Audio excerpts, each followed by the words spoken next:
काली तारा महाविद्या षोडशी भुवनेश्वरी भैरवी छिन्नमस्ता च विद्या धूमावती तथा बगला सिद्ध विद्या च मातंगी कमलात्मिका एतादश महाविद्याः सिद्धविद्या प्रकीर्तितः।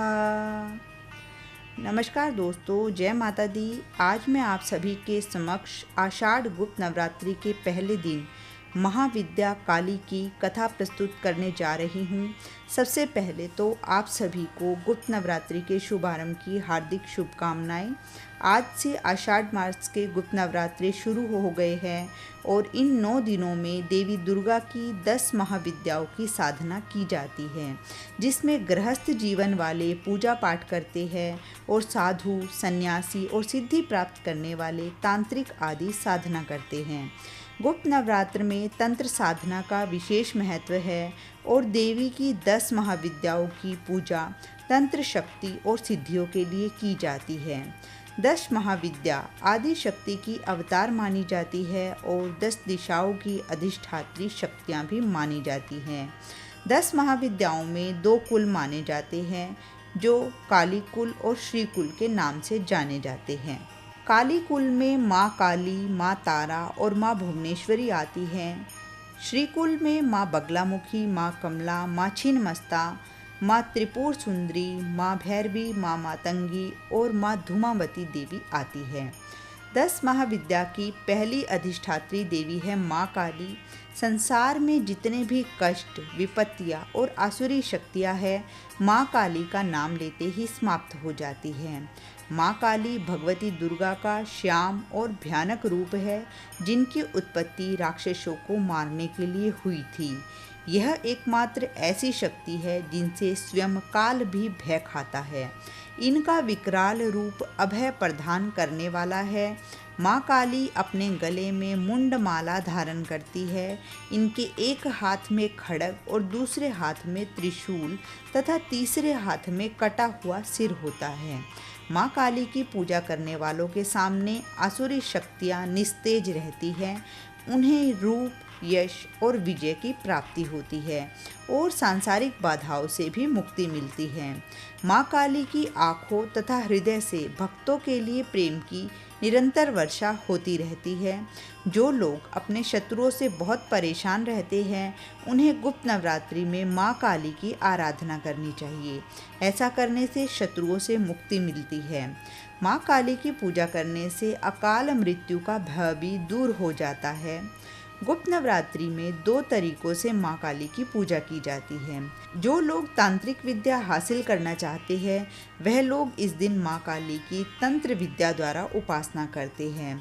कुछ लोग जो गृहस्थ जीवन में रहते हैं, वो गुप्त नवरात्र के प्रथम दिन सामान्य तरीके से ही, अर्थात जैसे प्रकट नवरात्रों में माँ दुर्गा की, माँ काली की आराधना की जाती है, उसी प्रकार से माँ काली की आराधना करते हैं, जिससे उनके जीवन के सभी संकट दूर हो जाते हैं। तो आइए शुरू करते हैं माँ काली की कथा। जयकारा महामायिका बोल साचे दरबार की जय। पौराणिक कथा के अनुसार एक बार दारुक नाम के असुर ने कठोर तप के द्वारा ब्रह्मा जी को प्रसन्न करके शक्तिशाली होने का वरदान प्राप्त किया और कहा कि आप मुझे अमर होने का वरदान दे। ब्रह्मा जी ने उन्हें अमर होने का वरदान नहीं दिया। तब उसने कहा कि आप मुझे वरदान दे कि मेरी मृत्यु किसी स्त्री के हाथों से हो। तब ब्रह्मा जी ने उन्हें यह वरदान दे दिया और ब्रह्मा जी से वरदान पाकर दारुक बहुत खुश हो गया और उसे इस बात का घमंड हो गया कि जब पुरुष मुझे नहीं मार सकते तो स्त्री कैसे मार सकती है। यह सब सोचकर उसने देवताओं और ब्राह्मणों को परेशान करना शुरू कर दिया और स्वर्ग लोक पर कब्जा भी कर लिया। जिसके बाद सभी देवगण ब्रह्मा जी के पास गए।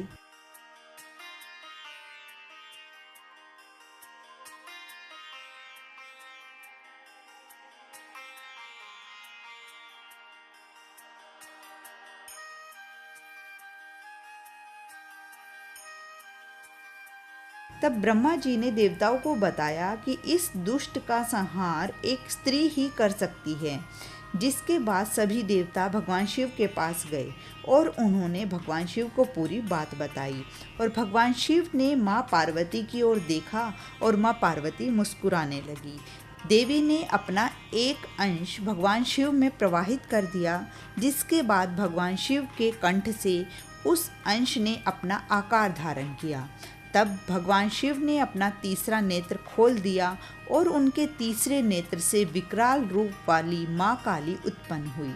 बोलो माँ कालिका की जय। माँ काली के मस्तक में तीसरा नेत्र और चंद्र रेखा थी। उनके भयानक और विशाल रूप को देखकर देवतागण भी भागने लगे। जिसके बाद माँ काली का दारुक और उसकी सेना के साथ युद्ध हुआ और देवी ने सभी असुरों का संहार कर दिया। लेकिन माँ काली का क्रोध अभी भी शांत नहीं हुआ और उनके क्रोध से सारी सृष्टि जलने लगी। तब सभी देवगण भगवान शिव के पास गए और माँ काली को शांत करने के लिए प्रार्थना करने लगे। तब भगवान शिव ने माँ काली को शांत करने की बहुत कोशिश की। जब सभी प्रकार के प्रयास विफल हो गए तब भगवान शिव उनके मार्ग में लेट गए। जब माँ काली के चरण भगवान शिव पर पड़े तो वह एकदम ठिठक गई और उनका क्रोध शांत हो गया। दुर्गा सप्तशती और देवी भागवत में माँ काली से जुड़ी हुई बहुत कथाएं हैं, जिनके अनुसार माँ काली ने ही चंडमुंड का संहार किया और चामुंडा कहलाई। उसके बाद माँ काली ने रक्त बीज जैसे भयानक असुरों से पृथ्वी की रक्षा की। बोलो कालिका माँ की जय। ओम ऐं ह्रीं क्लीं चामुंडाय विच्चै। तो आइए अब अंत में माँ काली की आरती करते हैं।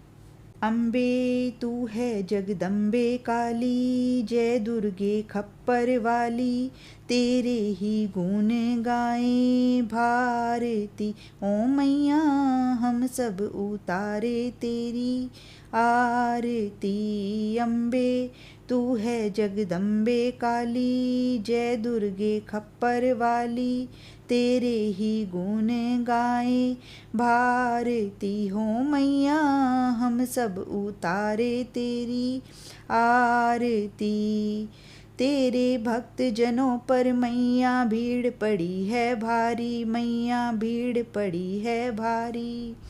दानव दल पर टूट पड़ो माँ करके सिंह सवारी। सो सिंहों से बलशाली, अष्टभुजाओं वाली, दुष्टों को पल में संहारती। ओ मैया हम सब उतारे तेरी आरती। अम्बे तू है जगदम्बे काली, जय दुर्गे खप्पर वाली, तेरे ही गुण गाए भारती। ओ मैया हम सब उतारे तेरी आरती।